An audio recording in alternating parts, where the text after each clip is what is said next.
नमस्कार, मैं हुसैन रिजवी। सुशांत सिंह राजपूत के केस पर सुप्रीम कोर्ट का फैसला आज आ सकता है।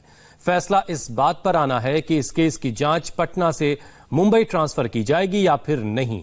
इस बीच सुशांत की डायरी के कुछ और नए पन्ने सामने आए हैं। इसमें खुद सुशांत ने अपने हाथों से लिखा है कि वो हॉलीवुड में काम करना चाहते थे, 50 लोगों की ड्रीम टीम बनाना चाहते थे। सोचिए, जिनकी आंखों में इतने सपने पल रहे हों, वो अपनी जान आखिर क्यों ले लेगा। आज सुशांत की डायरी बोलेगी, उनके मौत के राज खोलेगी।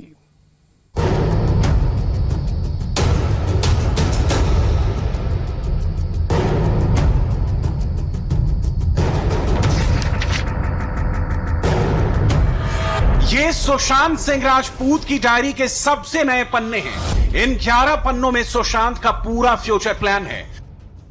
बताया जा रहा है कि 2018 से 2019 के बीच सुशांत ने इस डायरी को लिखा है, जिसमें उन्होंने 2020 में क्या करना है उसकी पूरी डिटेल है।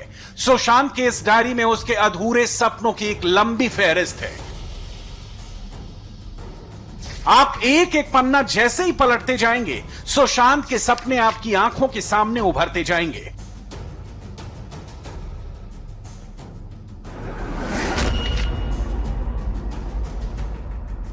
अपनी डायरी के पहले पन्ने में सुशांत ने लिखा है कि कैसे खुद को कैमरे के सामने के लिए तैयार करना है, कैसे स्क्रिप्ट पढ़ने की तैयारी करनी है। इसमें लिखा है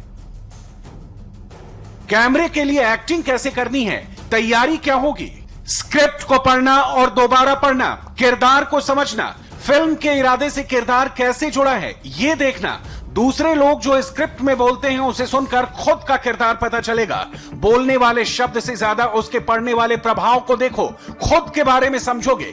कथनी और करनी का समान महत्व है। देखो कैसे आप पढ़ते हो जिससे उत्साहित हो सके।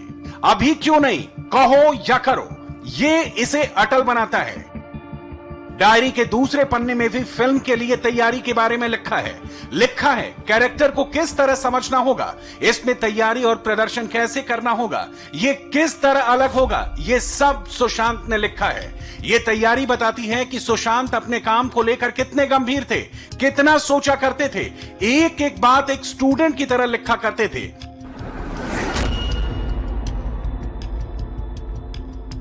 सुशांत की डायरी में तीसरा पन्ना बहुत अहम है। उसमें बड़ी बात लिखी है।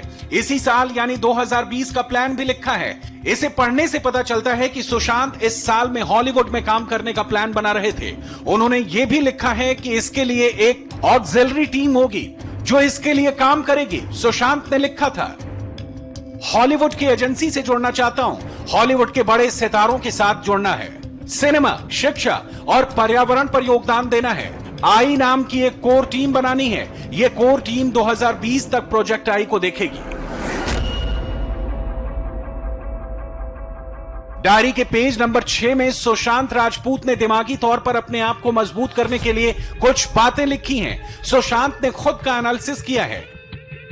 सीन के शुरू होते ही वक्त कहां हो, देखो अभी किस स्तर पर हो, भावनाओं की लय कैसी है, तेज, धीमी, बहुत तेज, बाहरी, तुम्हारे लिए रुकावट क्या है, कौन या क्या तुम्हारे रास्ते में खड़ा है, दूसरों की लाइनें जो विरोध झेल रही हो उसके बारे में संवेदनशील बन जाओ, समझो जो नहीं कहा जा रहा है। आंतरिक, तुम्हारी जरूरतों को पूरा करने में कौन सा आइडिया, कमजोरियां या हाल के अनुभव ज्यादा कठिनाई पैदा कर रहे हैं। सुशांत ने स्क्रिप्ट और फिल्म का पूरा दर्शन इन पन्नों में लिख रखा था। पेज नंबर 7 में तो उन्होंने अपनी जरूरतों और पब्लिक इमेज के बारे में एनालिसिस की है। सुशांत की डायरी के इस पन्ने में 2 नाम लिखे हैं, मुक्कू और वृंदा।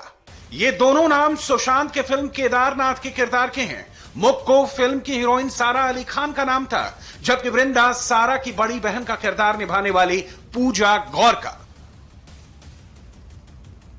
जरूरत एन, मैं अपने और अपने परिवार के बारे में सोचना चाहता हूं, किसी को खोना नहीं चाहता हूं। मैं चाहता हूं कि मैं सुरक्षित रहूं, ध्यान रखा जाए, मुझे समझा जाए। मुक्कू मेरी जरूरतों को पूरा करती है। सार्वजनिक व्यक्तित्व। पी, स्वार्थहीन, परवाह करने वाला, त्याग करने वाला।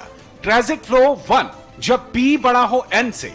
वृंदा ने मुझे एहसास दिलाया कि मेरा मुक्कू के साथ संबंध बहुत स्वार्थ वाला है और ये कई लोगों को परेशानी में डाल सकता है, इसलिए मुझे उससे परहेज करना चाहिए, जरूर करना चाहिए। सुशांत की डायरी में कई बातें कोड में लिखी हैं, जैसे एन और पी।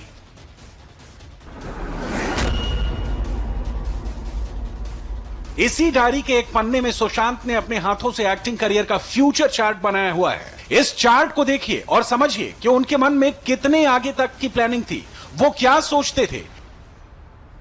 इसमें सबसे बीच में कोर टीम लिखा है, यानी सुशांत की एक कोर टीम होगी जो कई सारे कामों को अंजाम देगी। ये टीम रेपुटेशन मैनेजमेंट और ब्रांड बिल्डिंग का काम देखेगी, इनकम के मौके तलाशेगी, कानूनी पक्ष और पैसे का मैनेजमेंट संभालेगी, प्लानिंग स्ट्रेटजी भी यही टीम देखेगी। कोर टीम का विजन भी सुशांत ने अपने हाथों से लिखा है। उन्होंने बताया कि कोर टीम हॉलीवुड में 2020 तक फुली फंक्शनल होगी, टॉप 50 थिंकर और प्लानर्स की टीम होगी, एजुकेशन, एनवायरमेंट, सिनेमा का काम होगा, फ्री टाइम मैनेज करेगी। जरा सोचिए, जो शख्स आगे के कई सालों तक की प्लानिंग डायरी में लिख रहा है, वो सुसाइड कैसे कर सकता है। 11 पन्नों में सुशांत ने सिनेमा, स्क्रिप्ट और रोल को लेकर बारीक से बारीक बात लिखी है। अपने रोल में कैसे दिखना है, उसे कैसे निभाना है, हर पहलू को पहले नोट डाउन किया है। ये डायरी तब लिखी गई जब सुशांत बॉलीवुड में एक बड़ा नाम बन चुके थे, इसलिए उनको करीब से जानने वाले, उनके साथ वक्त गुजारने वाले, उनके परिवार के लोग, उनके करीबी लोगों को भरोसा नहीं कि माइंड को कंट्रोल करने वाला इंसान आखिर सुसाइड कैसे कर सकता है। तो देखा आपने, सुशांत की डायरी के नए पन्नों से साफ है कि वो सुसाइड करने की सोच भी नहीं सकता था। उसने पूरे साल की प्लानिंग कर रखी थी। सुशांत की डायरी का एक एक पन्ना उनके हार्ड वर्क और करियर को लेकर उनकी डेडिकेशन की गवाही दे रहा है। ऐसे में सबके मन में सुशांत सिंह राजपूत की सुसाइड मिस्ट्री पर डाउट होना लाजमी है, शक होना लाजमी है, जिसके बाद सुशांत के परिवार ने 9 पन्नों का यह खत जारी किया, जिसमें सुशांत की निर्मम हत्या का शक जताते हुए हनी ट्रैप का इल्जाम लगाया गया। तो बहन श्वेता सिंह और सोशल मीडिया पर लिखी एक पोस्ट के जरिए अपने भाई सुशांत की मौत की जांच सीबीआई से कराने की मांग कर रही हैं।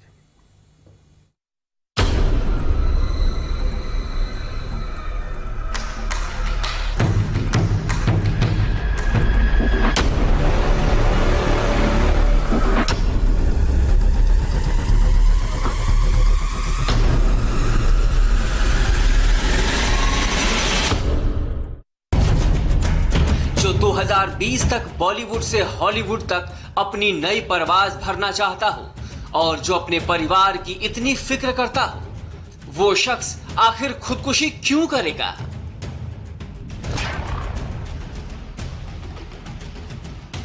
ये सवाल सबके जहन में कौंध रहे हैं।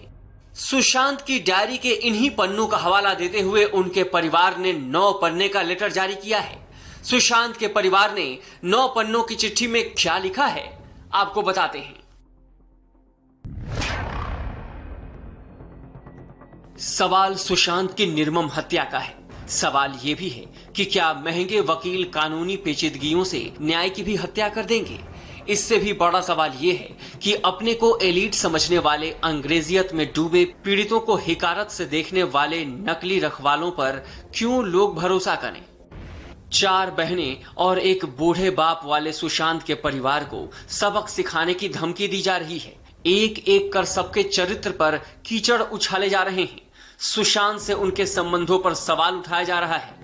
तमाशा करने वाले और तमाशा देखने वाले ये न भूलें कि वे भी यही हैं। अगर यही आलम रहा तो क्या गारंटी है कि कल उनके साथ ऐसा नहीं होगा? इतना ही नहीं, सुशांत की फैमिली ने पहली बार हनी ट्रैप का भी आरोप लगाया। अपने 9 पन्ने की चिट्ठी में हनी ट्रैप के आरोप को लेकर क्या बताया गया है, इसे भी जान लीजिए। सब्र का बांध तब टूटा जब महीने बीतते न बीतते महंगे वकील और नामी पीआर एजेंसी से लैश हनी ट्रैप गैंग डंके की चोट पर वापस लौटता है। सुशांत को लूटने मारने से तसल्ली नहीं हुई तो उसकी स्मृति को भी अपमानित करने लगता है। उनकी बारात में रखवाले भी साफा बांधे शरीक होते हैं। सुशांत के परिवार का आरोप है कि रिया के घर वाले सुशांत को मानसिक रोगी बताने में जुटे हैं और डिप्रेशन की कहानी बनाकर उनके कैरेक्टर पर कीचड़ उछाला जा रहा है। सुशांत के पिता के वकील विकास सिंह ने भी कहा है कि मुंबई पुलिस की जांच में कुछ तो काला है, क्योंकि परिवार को तो ये प्री प्लान्ड मर्डर लगता है। सिद्धार्थ पिठानी जो है बड़ा शातिर है। जब तक एफआईआर दर्ज नहीं हुआ था तब तक परिवार से बात कर रहा था और कह रहा था कि हम मदद करेंगे, रिया की शिकायत भी करता था। तो कहीं ना कहीं ऐसा लगा कि शायद सिद्धार्थ पिठानी का रोल नहीं। जैसे ही एफआईआर दर्ज हो गया, आपको याद होगा उसने एक ईमेल भेजा और कहा कि मेरे को प्रेशराइज किया जा रहा है एंड ऑल दैट। तो वो सारा उसका एक एफर्ट बिल्कुल पलट गया और उसने जो है रिया के साथ हेल्प करने वाली जो बात शुरू कर दी। सुशांत की मौत के मामले में सिद्धार्थ पिठानी का रोल शक के दायरे में है, क्योंकि जिस तरह से सुशांत की मौत के बाद चाबी वाले को कमरे के अंदर नहीं जाने दिया गया, उससे कहीं ना कहीं शक की सुई सिद्धार्थ पिठानी की तरफ जाती ही है। सुशांत के परिजन लगातार ये सवाल उठा रहे हैं कि आखिर सिद्धार्थ पिठानी ने चाबी वाले को सुशांत के कमरे में क्यों नहीं अंदर आने दिया। लेकिन उस वक्त घर में मौजूद सिद्धार्थ और नीरज का कहना है कि उन्होंने ऐसा सिर्फ घर की प्राइवेसी मेंटेन करने के लिए किया था। इसी बीच सुशांत की बहन श्वेता सिंह कृति ने अपने इंस्टाग्राम अकाउंट पर एक फोटो शेयर किया है, जिसमें वो एक बैनर लेकर खड़ी दिख रही हैं। बैनर में लिखा है कि वो सुशांत सिंह राजपूत की बहन हैं और वो इस मामले में सीबीआई की जांच चाहती हैं। बिहार के डीजीपी गुप्तेश्वर पांडे भी मानते हैं कि इस मामले में अब तक मुंबई पुलिस का जो रवैया रहा है, उसके बाद तो सीबीआई जांच से ही मामले में दूध का दूध और पानी का पानी होगा। देखिए, मामला सीबीआई को अनुसंधान शुरू करने दीजिए। इसमें कठिनाइयां तो बहुत हैं, क्योंकि मुंबई पुलिस सहयोग नहीं कर रही है। मुझे पूरा विश्वास है वो सीबीआई को भी सहयोग नहीं करेंगे, स्पष्ट ही लगता है। लेकिन इसके बावजूद सीबीआई निश्चित रूप से सच्चाई तक पहुंच जाएगी। सुशांत के परिवार को शक है कि रिया ने सुशांत को कमजोर कर दिया था, उस पर कब्जा कर लिया था। अब सवाल ये है कि अगर सुशांत के परिवार को ये बातें कई महीने से पता थी, तो उन्होंने इसकी शिकायत मुंबई पुलिस से क्यों नहीं की? और सुशांत की दुखद मौत के बाद मुंबई पुलिस को ऐसी किसी साजिश के बारे में क्यों नहीं बताया? लेकिन ये एक सवाल जो बार बार पूछा जा रहा है कि सुशांत ने अगर आत्महत्या की तो एक आदमी ने अकेले उन्हें ऊपर से नीचे कैसे उतारा? मुंबई पुलिस ने मौकाए वारदात पर यह जानने की कोशिश क्यों नहीं की? ये सारे ऐसे यक्ष प्रश्न हैं जो मुंबई पुलिस का नाम आते ही हर किसी के जहन में कौंधने लगते हैं। जोइता मित्रा के साथ जयप्रकाश सिंह, इंडिया टीवी, मुंबई।